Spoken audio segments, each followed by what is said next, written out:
महापालिकेच्या वतीने दरवर्षी मान्सून पूर्व या ठिकाणी नाल्यांची साफसफाई केली जाते। मात्र यंदा जर बघितलं तर महापालिकेने निवडणुकांमुळे आचारसंहितेचा अडथळा दाखवला आणि कुठल्याही पद्धतीची नालेसफाई केलेली नाही आहे।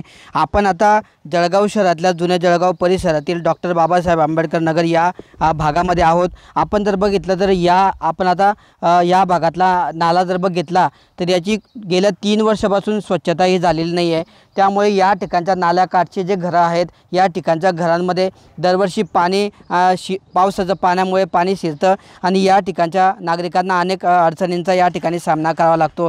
या ठिकाणचे नागरिक दरवर्षी तक्रारीसुद्धा करतात। मात्र महापालिकेकडून या ठिकाणी नाले सफाईकडे दुर्लक्ष करण्यात येतं आणि त्यामुळे नागरिकांना या ठिकाणी मोठ्या अडचणींचा सामना करावा लागतो। जळगाव शहरामध्ये 100पेक्षा जास्त नाले या ठिकाणी आहेत आणि सर्व नाल्यांची जर परिस्थिती बघितली तर यंदा नाले सफाईला उशिराने सुरुवात झाली। त्यामुळे आता गेल्या 3 ते 4 दिवसांवर पावसाळा येऊन ठेपलेला आहे। ओएसिस फर्टिलिटीच्या तज्ञांनी IVF उपचार पद्धतीद्वारे 1 लाखांहून अधिक जोडप्यांना मातृत्व प्राप्तीचा आनंद दिला आहे।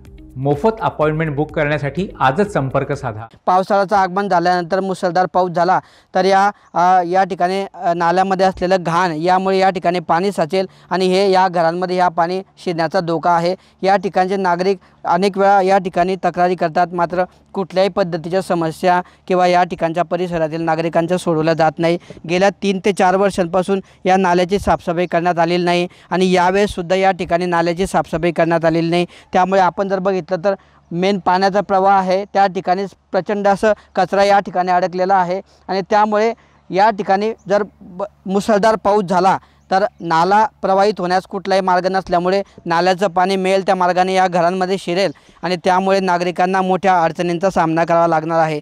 एकंदरीतच महापालिकेने आहे त्या पद्धतीने वेळेत मुसळधार पाऊस सुरू होण्यापूर्वी या नाल्यांची साफसफाई करावी अशीच मागणी या ठिकाणी नागरिकांकडून केली जात आहे। मात्र महापालिकेच्या दुर्लक्षामुळे या ठिकाणी नाल्याकाठच्या रहिवाशांना मोठ्या अडचणींचा सामना करावा लागत आहे। किशोर पाटील, TV9 मराठी, जळगाव।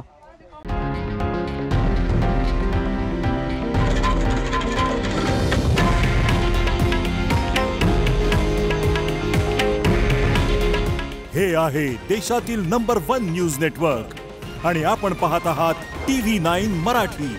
काळजी तुमची, हित महाराष्ट्राचं।